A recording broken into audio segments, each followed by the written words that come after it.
우리 같이 합독하겠습니다.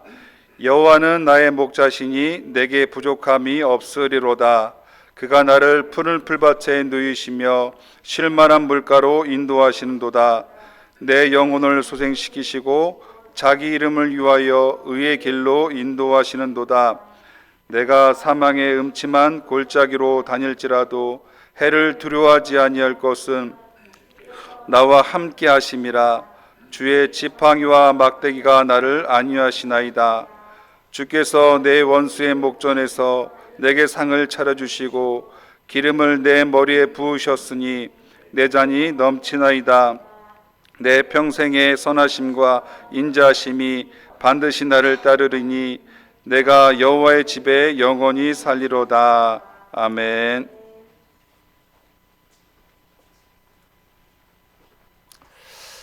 오늘도 우리 귀한 목사님을 우리 샘물에 보내주셨습니다. 이 홀이 영동홀입니다.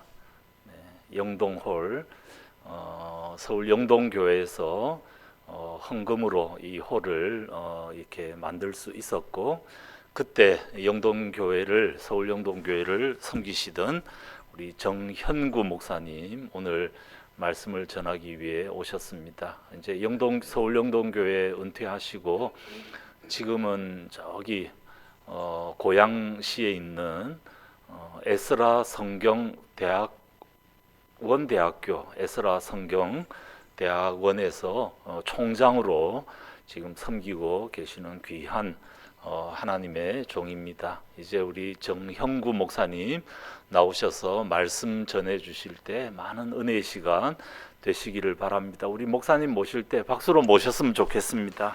네.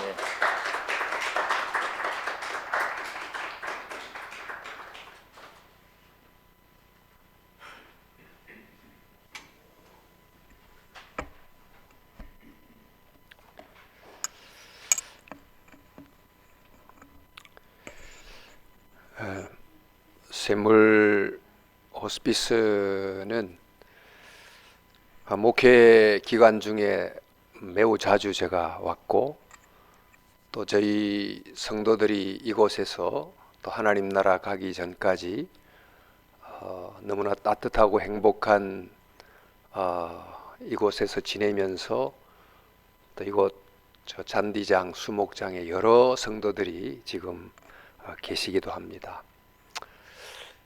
마음에 있는 참 아름다운 하나님의 평강이 느껴지는 바로 그런 샘물 호스피스에 또 주일 예배 함께 여러분과 함께 예배하게 돼서 너무나 감사합니다. 올해가 그 말의 해라고 그러죠. 근데 말이 굉장히 강하고 또 말이 빨리 달리지만 말보다 더 강하고 달리는 말보다 더 빠른 게 있습니다. 그게 바로 우리가 사용하는 말입니다. 그러니까 이 한 해에 참 말의 해를 또 맞이해서 우리가 매일 사용하는 이 말의 힘을 또 잘 알고 잘 사용해야 되겠는데, 이 말이 많지만 그 말 중에 아주 아름다운 말, 이른바 말의 꽃이라고 부르는 것을 이른바 시를, 아름다운 시를 향기 나는 말, 음악 같은 말, 이렇게 이제 말하죠. 이곳에 이제 신방을 오면 말씀을 이제 환우들 또 성도들과 나눌 때면 무슨 말씀을 나눌까 그러다가 가장 많이 나눈 말씀이 시편 23편입니다. 살아가면서도 시편 23편을 애송했지만 마지막까지 시편 23편을 마음에 담고 그 아름다운 향기 나는 말, 또 음악 같은 말을 마음에 담고 그 말씀이 주는 힘으로 정말 주님과 동행하는 그 은혜를 경험했기 때문입니다. 그래서 오늘 저는 아마 전 세계 그리스도인들이 너무나 애송하고 또 암송하기도 하는 이 시편 23편을 다시 한 번 더 생각하면서 여기 계신 호스피스 계신 여러 모든 환우들과 가족들의 마음에 23편을 다시 한 번 더 좀 새겨 넣었으면 하는 바람입니다. 이 시는 1절부터 아주 놀라운 선언으로 시작이 되지 않습니까? 여호와는 나의 목자시니 내게 부족함이 없으리로다. 우리 조금 전에 사도신경으로 우리의 신앙을 고백했습니다. 약간 교리적인 내용을 성부, 성자, 성령 관한 교리적 신앙 고백을 했지만 이 시편 23편은 어쩌면 시적 신앙 고백이다 이렇게 불러도 될 만큼 아름다운 내용, 그러면서 우리 하나님에 대한 믿음이 고스란히 담겨 있는 내용입니다. 이 내용 중에 여호와는 나의 목자시니 내게 부족함이 없다. 사실 이 한 절을 이제 깊이 곱씹어 보면 어떻게 이런 고백이 가능할까 이런 질문을 하게 되는데, 이 질문에 대한 답이 2절부터 6절까지 나옵니다. 이 2절부터 6절까지를 좀 차근차근 살피면서 어떻게 여호와가 나의 목자시니 부족함이 없는가 하는 것을 좀 듣고 우리도 바로 그런 고백을 우리의 삶 속에서 할 수 있으면 좋겠습니다. 이 삶은 굉장히 복잡한 것 같기도 하지만 아주 쭉 이렇게 압축해 보면 두 박자, 두 리듬을 따라 움직인다고도 볼 수 있습니다. 지금도 들숨 날숨 이렇게 숨을 들이쉬고 내쉬고 하면서 살아가고, 조금 느려보면 낮과 밤이 계속 반복되면서 하루를 만들고, 매 순간마다 들숨 날숨 낮과 밤 하루가 되고 한 달이 되고 1년이 되고 이렇게 살아가는데, 이런 이제 물리적 시간도 있지만 이것을 우리의 삶의 시간으로 좀 바꾸어 보면 살면서 좋을 때도 있고 힘들 때도 있고 기쁠 때도 있고 슬플 때도 있고, 이런 인생의 삶의 낮과 밤이 계속 왔다 갔다 하면서 한 달이 가고 1년이 가고 세월이 지나가고 이제 이렇게 되면서 점점 나이를 들어가고 인생의 끝을 향해서 가고 있는 것이 우리의 삶의 모습입니다. 그런데 이 시인은 바로 이러한 이런 물리적인 낮과 밤이 교차하면서 지나가는 세월의 모든 순간마다 우리의 삶의 시간, 좋을 때나 슬플 때나 힘들 때나 괴로울 때나 모든 순간에도 여호와는 나의 목자시니 나는 부족함이 없었다, 이런 이제 고백을 했습니다. 사실 이런 고백을 한 이유는 정말 부족함이 없었기 때문에 부족함이 없었다고 말한 것일까요? 우리 대부분 살면서 좋을 때는 덤덤하게 또 나즐겁게 살다가 또 힘들 때는 불평불만을 하다가 이렇게 이제 살아가는 것이 일반적인데, 정말 이 시인은 일생을 돌아보니까 여호와가 나의 목자시니 부족함이 없었다는 것을 깨닫고 고백하게 된 내용이 이 시 속에 그대로 담겨 있습니다. 그래서 여호와께서 우리의 삶의 모든 순간에 목자가 되셨다. 그래서 그렇고 보니 모든 순간을 통과하게 만드셨던, 부족함이 없게 하셨던 은혜였다는 것을 깨닫는 것, 이게 바로 믿음이고, 이것을 깨달을 때 우리의 삶의 순간이 아름답게 될 줄로 믿습니다. 제일 먼저 여호와는 언제 우리의 목자가 되시나, 우리 이제 낮, 밤 이야기를 했습니다만 인생의 낮에 여호와는 목자가 되십니다. 2절 말씀에 그가 나를 푸른 풀밭에 누이시며 쉴만한 물가로 인도하신다. 이것을 인생의 낮을 상징하는 이미지로 봐도 될 것 같습니다. 해가 비치고 바람이 잔잔하고 아름답고 평화로운 때, 건강하고 일이 잘 풀리고 자녀도 잘 되고 이런 인생의 낮이 있지 않습니까? 3절에 이어 말하기를 내 영혼을 소생시키시고 자기 이름을 위하여 의의 길로 인도하시는도다. 하나님께서 나를 인도하시는 것을 깨닫고 또 정말 의욕이 넘치고 이런 인생의 낮을 노래하고 있는데, 사람마다 정도나 길이의 차이는 있겠지만 누구나 다 인생의 낮은 있었습니다. 그런데 문제는 인생의 낮을 보낼 때 우리는 그 인생의 낮이 왜 어떻게 주어졌는지를 잘 모른 채로 이런 인생의 낫은 그저 당연히 주어지는 거지, 또는 내가 열심히 노력하고 내 능력 때문에 이런 인생의 낫이 주어졌겠지, 이렇게 생각하고 살아가는 경우가 굉장히 많다는 것입니다.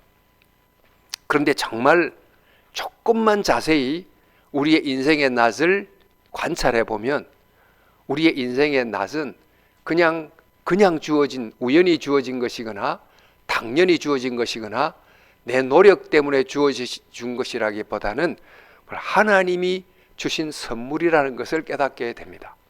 지금도 우리가 먹고 마시고 또 걷고 하는 것이 아파 보면 이게 기적 같구나, 이런 생각을 합니다.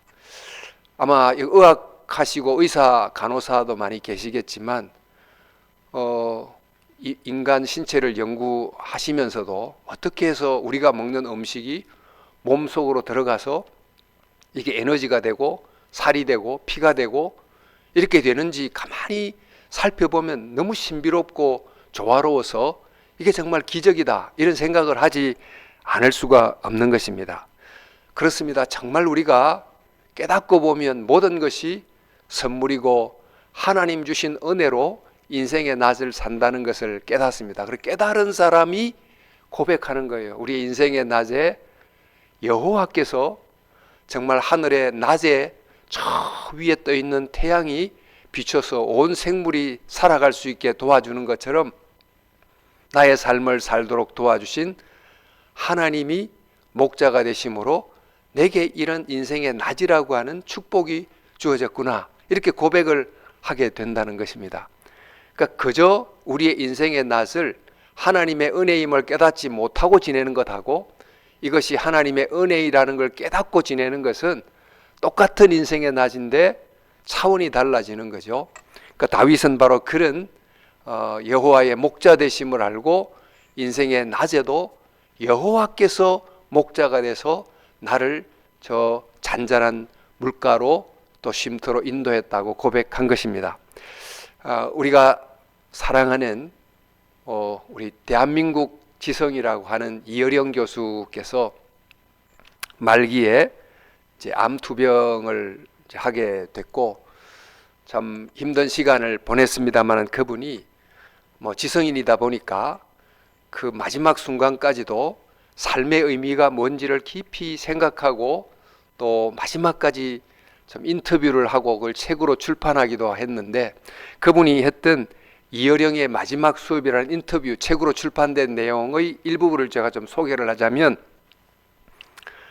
뒤늦게 생의 진실을 깨닫게 된다네 모든 것이 선물이었다는 것을, 내 집도 내 자녀도 내 책도 내 지성도 다 내 것인 줄 알았는데 다 기프트, 선물이었어. 내가 벌어서 내 돈으로 산 것이 아니었어. 선물로 받은 것, 내가 내 힘으로 이루었다고 생각한 것이 다 선물이더라고. 이러면서 조금 이제 한 뒷부분으로 가면, 지성의 종착점은 영성이에요. 지성은 자기가 한 것이지만 영성은 모든 것을 받았다는 것을 깨닫는 깨달음이에요. 내가 느끼는 죽음은 마른 대지를 적시는 소낙비나 조용히 떨어지는 단풍잎이에요. 때가 되었구나. 겨울이 오고 있구나. 죽음이 계절처럼 오고 있구나. 그러니 내가 받았던 빛나는 선물을 나는 돌려주려고 해요. 침대에서 깨어 눈 맞춰주던 식구, 정원에서 울던 새, 어김없이 피던 꽃, 원래 내 것이 아니었으니 다 돌려보내요. 한국말이 얼마나 아름다워요. 죽는다고 하지 않고 돌아간다고 합니다. 태초에 있던 그 자리로 나는 돌아갑니다. 이런 내용을 이어령의 마지막 수업이라는 책에 썼습니다. 그렇습니다. 가만히 살펴보면 우리가 살아있다는 자체가 정말 기가 막힌 기적이고 은혜라는 것입니다. 이제 이런 은혜를 알면 다윗처럼 고백하기를, 여호와께서 내게 모든 생명을 살리는 햇빛처럼 목자가 되셨기 때문에 내가 살아왔습니다. 이렇게 고백하고 또 주님께 감사를 드리게 되는 것입니다. 그래서 2절 말씀에 보면 그가 나를 푸른 풀밭에 누이시며, 내가 푸른 풀밭에 누웠어요. 근데 내가 정말 인생의 낯을 지내고 있습니다. 근데 이것을 누구 때문에? 그분께서 나를 푸른 풀밭에 누이셨다. 이렇게 이제 고백을 하는 것입니다. 중국 전국시대 때 편작이라는 명의에 관한 이야기가 전해져 옵니다. 삼형제가 다 의원인 의사였는데 그 중에 막내 편작이라는 의사가 제일 유명한 의사였습니다. 왕이 묻기를 삼형제가 다 의사인데 어떻게 자네가 그렇게 명성이 자자한가? 그래 물었더니 편작이 대답하기를 왕이시여 진짜 명의는 제가 아니고 우리 큰형님입니다. 우리 제일 큰형님은 환자가 오면 병이 나기도 전에 무슨 병이 날까를 미리 알고 조치를 해주는데 환자는 별 병도 없는데 뭐 별 조치한 것도 없는 줄 생각하고 대수롭지 않게 생각합니다. 둘째 형님은 조금 병의 징조가 나타나면 그것을 알아보고 좀 예방하듯이 진료를 해주는데 환자는 별것 아닌 병을 고쳤네 이렇게 생각하고 대수롭지 않게 생각합니다. 저는 병이 심해지면 그제서 알아보고 독한 약을 쓰고 수술을 하고 그러면 환자는 저가 죽을 사람 살려냈다고 생각하고 제일 명이라고 생각합니다. 그러나 우리 제일 큰 형님 병이 나기도 전에 무슨 병이 날 거를 미리 알고 예방한 큰 형님이 제일 명입니다. 그런 이야기를 했다고 합니다. 사실 지나고 보면 우리도 정말 여러 가지 잘 지낼 때는 별로 고마운 줄을 모르다가 어려운 문제가 닥치고 나면 참 이게 지나고 보니 은혜였구나를 깨닫게 되는 경우가 얼마나 많은지 모릅니다.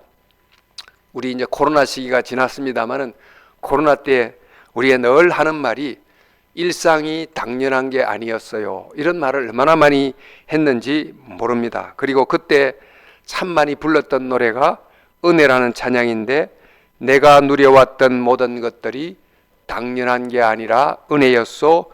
모든 것이 은혜, 은혜, 은혜, 한없는 은혜. 이 찬송을 굉장히 많이 불렀습니다. 자, 이렇게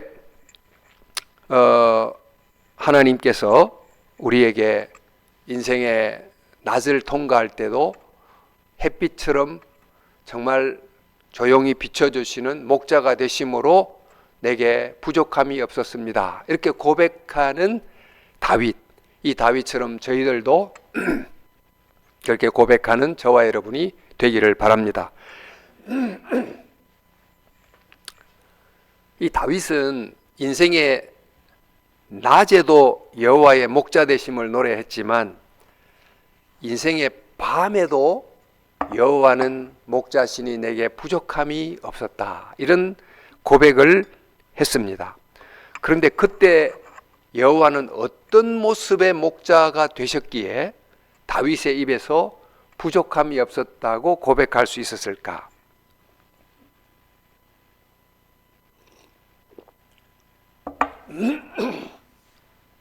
우리 4절 5절에 보면 내가 사망의 음침한 골짜기를 다닐지라도 또 내 원수의 목전에서 이런 표현이 나오죠.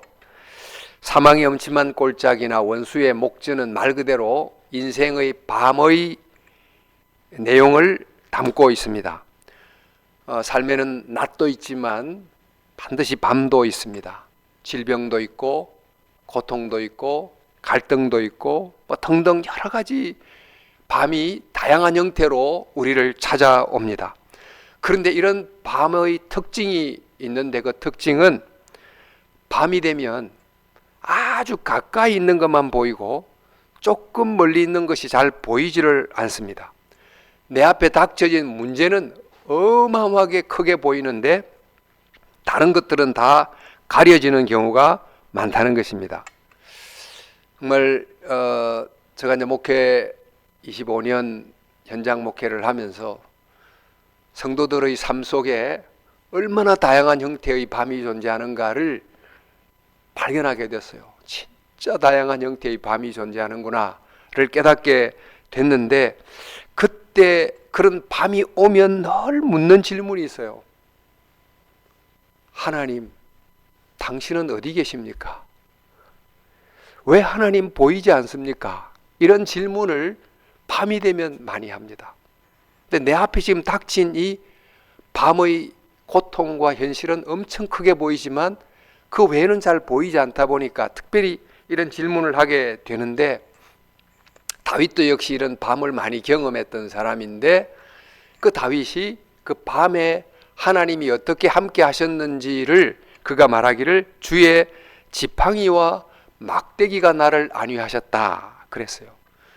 우리 목동의 지팡이가 위는 둥글고 아래는 이렇게 길게 되어 있는데, 둥근 것으로는 위기에서 건져시고, 또 지팡이로는 잘못된 방향으로 가는 양들을 채찍해서 이렇게 바르게 가게 인도하는 것처럼, 다윗이 때로는 위기에서 정말 아슬아슬하게 구출받기도 하고, 또 하나님이 책망해서 또 바르게 길을 고쳐가기도 했던 그런 경험이 있기도 하죠.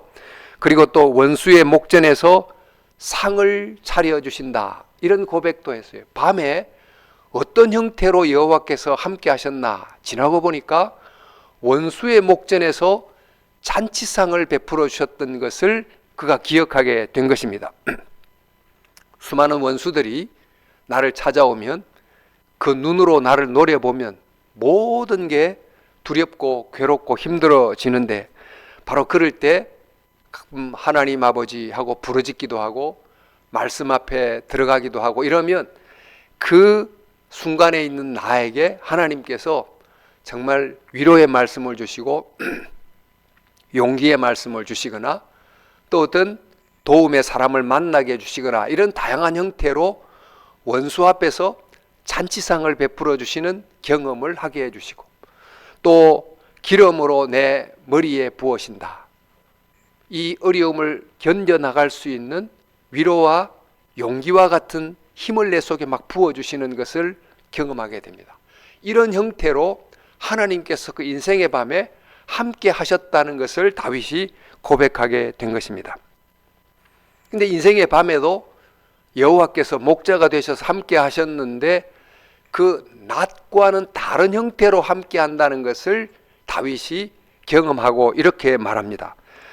우리 2절 말씀에 보면 그가 나를 푸른 풀밭에 누이시며, 그러니까 푸른 풀밭에 누이셨을 때 여호와를 그분이라는 3인칭 인칭대명사를 썼는데, 3절 말씀 또 4절 5절에 보면 내가 사망의 음침한 골짜기로 다닐지라도 주께서 나와 함께 하심이라, 또 5절에 보면 주께서 내 원수의 목전에서, 이렇게 하면서 밤의 순간에 함께 하셨던 하나님을 부를 때는 주께서, 이렇게 표현을 했어요. 이 주께서란 표현은 우리 주님이라고 하는 로드란 뜻이 아니고 존칭어 2인칭 대명사입니다. 그러니까 푸른 풀밭에 나를 인도하시는 여호와에 대해서는 3인칭 대명사를 쓰고, 원수 앞에서 잔치상을 베풀어 주시고 기름으로 내 머리에 부어주신 바로 그분은 2인칭 존칭 대명사 당신께서, 이렇게 썼다고 하는 이것이 무엇을 말해주고 있을까? 사실 이 밤에는 하나님이 잘 보이지 않으신데, 지내고 보니까 인생의 밤에 하나님께서는 3인칭이 아닌 2인칭처럼 훨씬 더 가까운 목자로서 함께 계셨다는 것을 그가 체험했다는 의미가 되겠습니다. 인생의 모든 종교는 고통의 문제를 다 다루고 있습니다. 이 고통의 문제를 어떻게 이해하고 풀까요? 인과응보로 또는 운명으로, 업보로, 나름 어떤 교리적 체제를 따라서 해석하려고 합니다. 그런데 성경은 고난의 그 복잡한 원인을 우리가 이해할 수 있는 형태로 풀어 설명하려고 하기보다, 고난의 현실 속에 하나님께서 우리가 이해할 수 없는 방식으로 함께 계신다, 이 점을 너무너무 많이 여러 성경 구절에서 강조해주고 있습니다. 모세가 광야에서 떨기나무 불꽃에 불이 붙은 것을 보고 가까이 갔을 때 하나님께서 말씀하시기를 내가 선 곳은 거룩한 땅이니 내 발에서 신을 벗어라, 그런 말씀을 하셨어요. 지금 이 상황은 뭘 말하는가 하면 이 떨기나무는 가장 비천한 나무를 뜻하는데 애굽 땅에서 인간 이하의 취급을 받게 된 바로 그런 비참한 백성들의 처지를 설명하는 것입니다. 지금 떨기나무에 불이 붙었어요. 그런 사람들 속에 고난이 임한 것입니다. 근데 하나님이 어디 계신가? 지금 모세는 지금 떨기나무에 불 붙은 장면을 봤지만 이 상징을 통해서 지금 하나님은 떨기나무처럼 비천한 처지로 전락해버린, 그리고 고통 속에 있는 백성들의 현실 가운데 하나님이 계신다는 거예요. 나는 바로 그 고통 속에 고통하는 자들 속에 함께 있다는 의미를 말씀해 주시고 있습니다.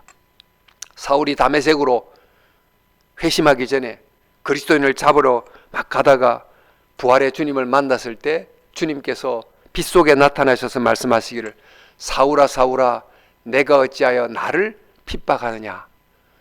사울은 생전에 예수님을 본 적도 없는데 단지 예수를 믿는 그리스도인을 핍박하려고 하는 건데 예수님께서는 그리스도인이 아니고 왜 그리스도 자기를 핍박하느냐고 질문하는 이 질문 속에 어떤 내용이 담겨 있습니까?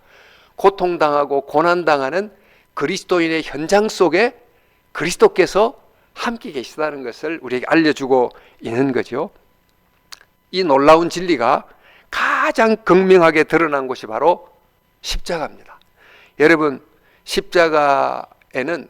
십자가야말로 가장 정말 짙은 칠흑 같은 인생의 밤입니다. 하나님의 아들이 죽는 순간에도 하나님이 어디 계신지 보이지 않는 정말 가장 짙은 인생의 밤인데 바로 그 인생의 밤 속에 하나님은 어디 계셨습니까? 하나님은 바로 십자가에 매달린 예수님 안에서 함께 고통당하고 계셨다는 것을 우리에게 알려주면서 성경 속에 나타난 하나님은 고통을 해석해 주려고 하거나 고통받는 우리에게 그저 위로의 말 정도를 던져주는 그런 하나님이 아닌 고통의 현장 가운데 가장 가까이 계시고 함께 고통을 받으시는 분이심을 알려주고 계시는 것입니다. 우리 크리스찬 의사 중에 폴 브랜드라는 분과 필립 얀시라는 작가가 함께 쓴 그분의 형상으로라는 책이 있는데 그 책에 보면 어떻게 해서 그 하나님이 우리 인간들이 겪는, 특별히 그리스도인들이 겪는 고통을 그저 있다는 것을 지적으로 아는 정도가 아니고 경험적으로 알 수 있는가를 성경의 그 말씀을 이해하려고 하다가 인체를 보면서 깨닫게 됩니다. 사람 속에 이제 뇌가 있고 몸이 있는데 우리 몸 속에서 일어나는 모든 통증, 이런 어떤 감각이 전부 뇌를 통과한다고 하지 않습니까? 그러니까 손끝부터 발끝까지 모든 통증이 뇌를 거치는데 뇌 자체는 수술을 할 때 두개골을 열고 들어가면 뇌 자체는 통증을 느끼지 못한다고 합니다. 그런데 이 몸에서 일어나는 모든 이 통증은 뇌가 느낀다고 하는 이 신체의 구조를 통해서 하나님이 정말 인간이 겪는 모든 이 고통 속에 함께 한다고 하는 것을 이해하는 단초를 찾게 됐다. 그런 이야기가 있습니다. 여러분, 그렇습니다. 하나님께서는 인생의 밤에 우리와 함께 하시는 목자이심을 믿습니다. 바로 이런 여호와의 목자 되심, 특별히 인생의 밤에 함께 하시는 목자 되심을 노래했던 시 한 가지가 있습니다. 여러분, 오래전에 아마 들으셨을 수도 있는 모래 위에 발자국이라는 시가 있는데 어떤 사람이 해변가에 주님과 함께 걷는 꿈을 꿨어요.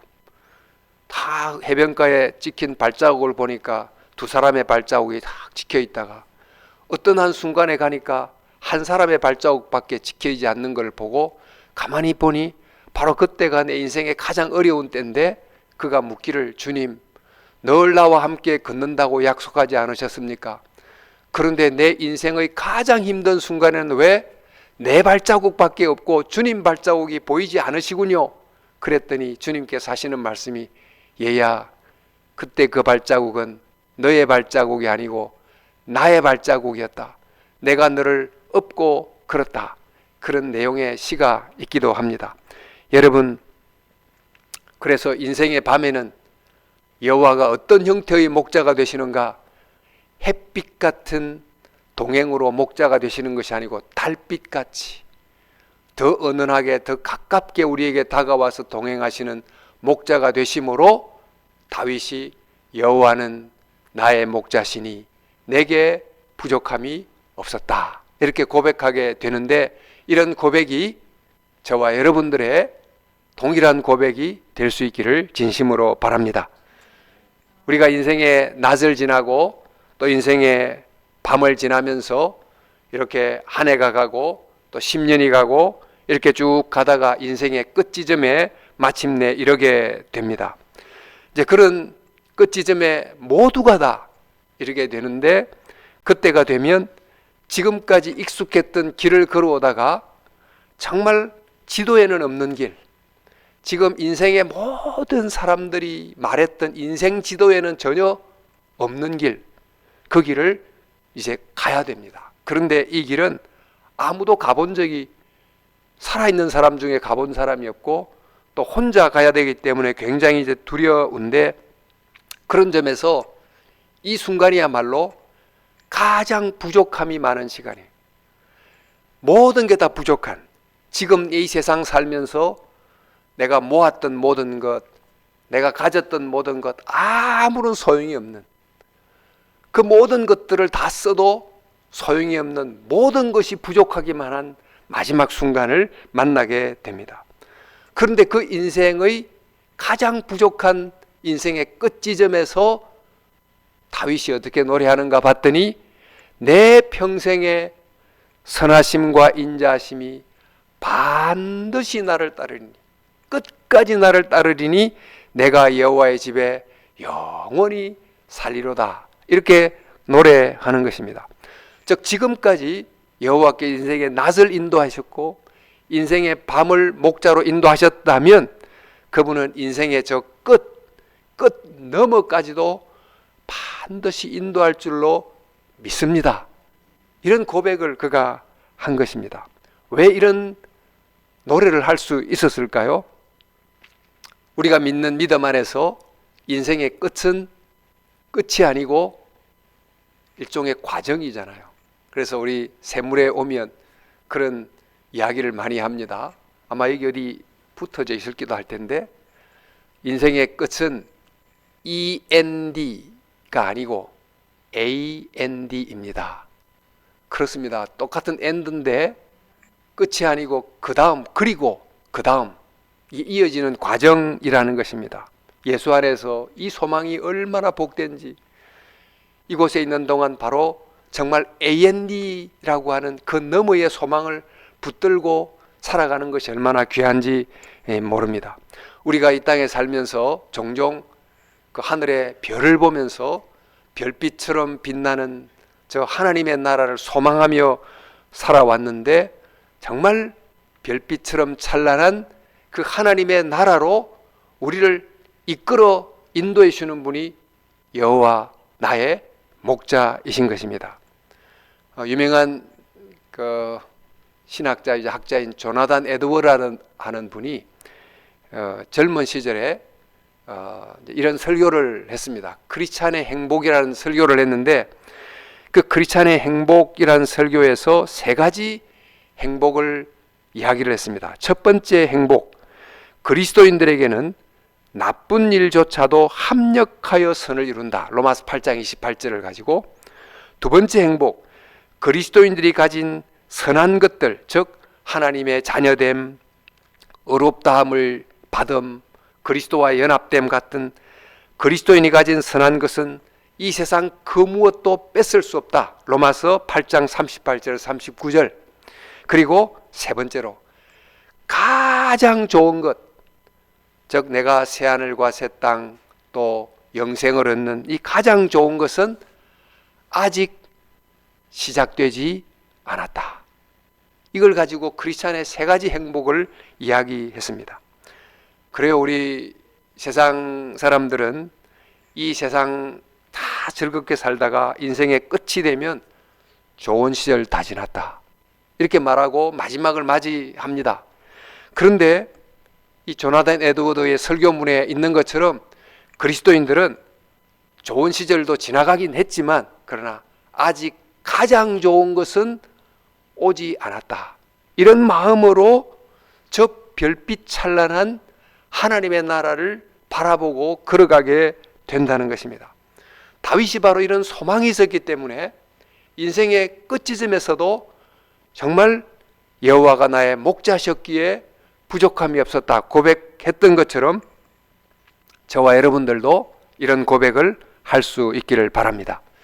시편 23편은 단 6절 속에 인생 전체를 담고 있고 나아가서 영생까지 담고 있습니다. 따라서 이 노래는 이 땅 사는 평생에 불러야 될 영원한 영혼의 노래이기도 할 뿐만 아니고 아마 천국 가서도 불러야 될 영원한 노래가 아닌가, 그런 생각이 듭니다. 지금 인생의 어떤 때를 지나고 계십니까? 사람마다 다 다르지만 그러나 어떤 시간을 지난다 할지라도 우리가 부를 노래가 있습니다. 낮에는 햇빛처럼 우리와 동행하시는 여호와로 인하여, 밤에는 달빛처럼 가까이 계신 여호와로 인하여, 인생의 끝에는 별빛처럼 우리를 인도하실 여호와로 인하여 내게 부족함이 없노라. 이런 노래를 우리가 부를 수 있게 된다는 것입니다. 여호와는 우리의 목자시면 결코 우리를 버리지 않습니다. 우리를 끝까지 붙드십니다. 낮에도 붙드시고 밤에도 붙드시고 인생의 끝에도 붙들으시는 줄로 믿습니다.